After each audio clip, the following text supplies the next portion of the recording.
Okay, तो आज मैं एक क्राइम हॉरर थ्रिलर मूवी को एक्सप्लेन करूंगी, टोन ब्रेथ, जो कि 25 अगस्त 2016 में रिलीज हुई थी। इसका डायरेक्टर है फेट एल्वारेज। मूवी के स्टार्टिंग में हम तीन दोस्त को देखते हैं, एलेक्स, मनी और रॉकी। वो तीनों दूसरे के घर में छोटी मोटी सामानों की चोरी करते थे और एलेक्स के डैड एक सिक्योरिटी कंपनी में काम करते थे। तो एलेक्स अपने डैड के ऑफिस से घर की चुराई करता था और तीनों दोस्त भी उसी घर से चोरी करते थे।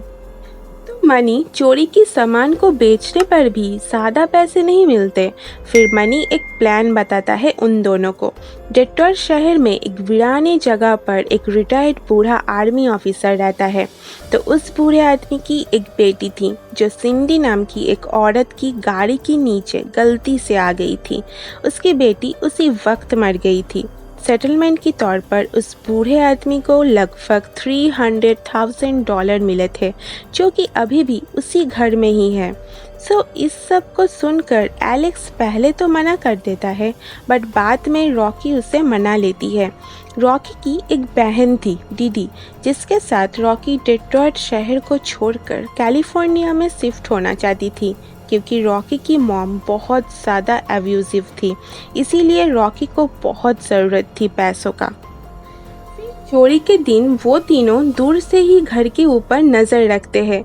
वो बूढ़ा आदमी अंधा भी था और वो एक खतरनाक डॉग के साथ रहता था। फिर रात में तीनों उस बूढ़े आदमी के घर पहुंचते हैं। फिर उसके कुत्ते को बेहोश करने के बाद पहले तो रॉकी कांच तोड़कर घर में घुसने के बाद सिक्योरिटी अलार्म को डिसेबल करके मेन डोर को खोल देती है। फिर एलेक्स और मनी भी अंदर आ जाते हैं। देन मनी उस ब्लाइंड मैन के कमरे में जाकर स्लीपिंग गैस छोड़ देता है ताकि वो उठ ना जाए।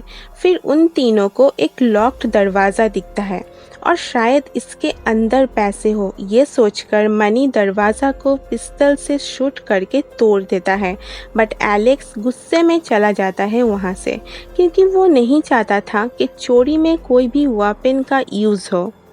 और तभी हम ब्लाइंड मैन को देखते हैं जो उठ चुका था। उसे देखकर लग रहा था कि बहुत डर चुका है, बट अचानक मनी को पकड़ लेता है और बोलता है, तुम्हारे साथ और कौन कौन है? बट मनी बोलता है, कोई नहीं, सिर्फ वो अकेला ही आया है। और तभी वो ब्लाइंड मैन शूट करके मार देता है। और ये सब होते हुए रॉकी देखती है चुपचाप बिना कोई आवाज़ के। बहुत डर चुकी थी वो। उधर एलेक्स भी गोली की आवाज़ सुनकर वापस आने लगते हैं। घर में जाते ही वो बूढ़ा आदमी भी सामने से आ रहा था। एलेक्स कोई भी आवाज़ नहीं करते हुए छुप जाता है और वो ब्लाइंड मैन घर में सारे दरवाज़ा लॉक्ड कर देता है।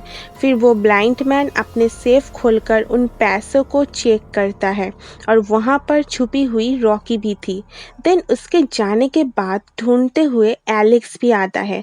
तभी रॉकी वो सेफ खोलती है और वहाँ पर सच में बहुत सारे पैसे थे।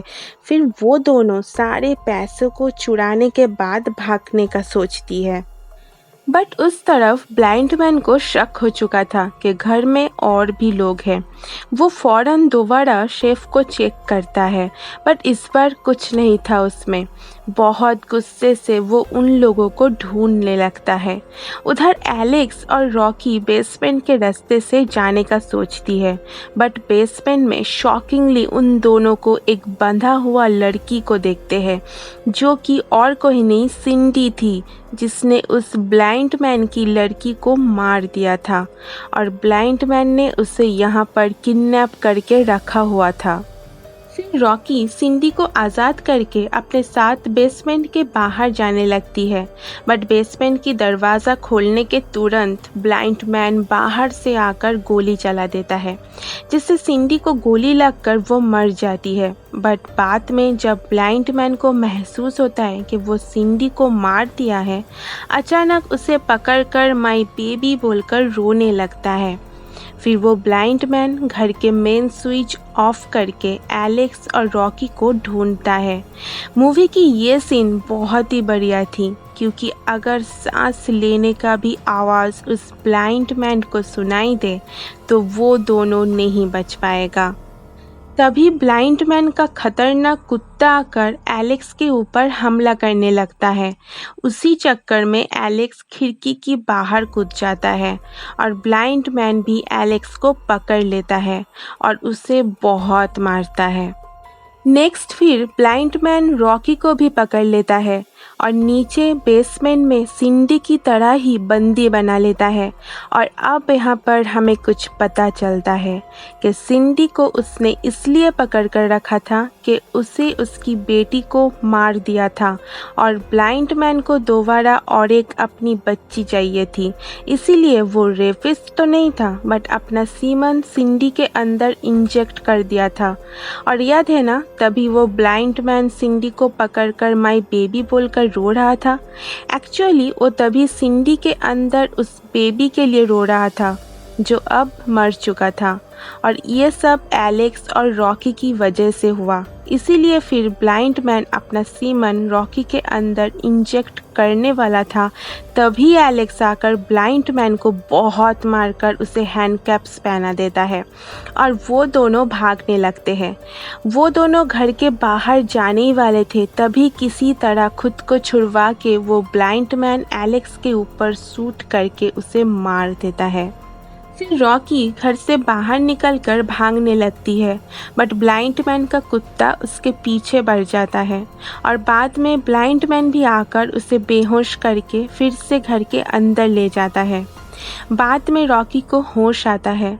उसकी हालत बहुत ख़राब थी बट हिम्मत करके उठकर घर के सारे सिक्योरिटी अलार्म को चला देती है जिससे ब्लाइंड मैन रॉकी को सुन ना पाए। फिर रॉकी ब्लाइंड मैन के ऊपर हमला करके उसी बेसमेंट में गिरा देती है और उसे पुलिस का सायरन भी सुनाई देता है। तभी वो सारे पैसे को लेकर वहाँ से भाग जाती है। फिर नेक्स्ट सीन में हम रॉकी और उसकी बहन डीडी को देखते हैं और ये दोनों फाइनली अब कैलिफोर्निया जा रहे थे। तभी सामने टीवी पर न्यूज़ चलती है कि जो कि उस ब्लाइंड मैन के बारे में था और ब्लाइंड मैन का पुलिस के सामने स्टेटमेंट था कि घर में सिर्फ 2 लोग ही आए थे चोरी करने के लिए। खुद को बचाने के लिए ब्लाइंड मैन उन दोनों के ऊपर हमला करता है बट रॉकी का नाम वो नहीं लेता और ये भी नहीं बोलता कि कोई पैसा चोरी हुआ है। और ये इसीलिए क्योंकि अगर ब्लाइंड मैन ने रॉकी का नाम ले लेता तो उसकी भी सच्चाई सामने आ जाती कि उसने भी इतने दिनों तक सिंडी को किडनैप करके रखा हुआ था। और बस मूवी यहीं पर ही ख़त्म हो जाती है। तो आज के लिए बस इतना ही। मैं आपसे फिर मिलूँगी कोई और एक्सप्लेनेशन के साथ। तब तक के लिए सभी अपना ख्याल रखना। Bye bye.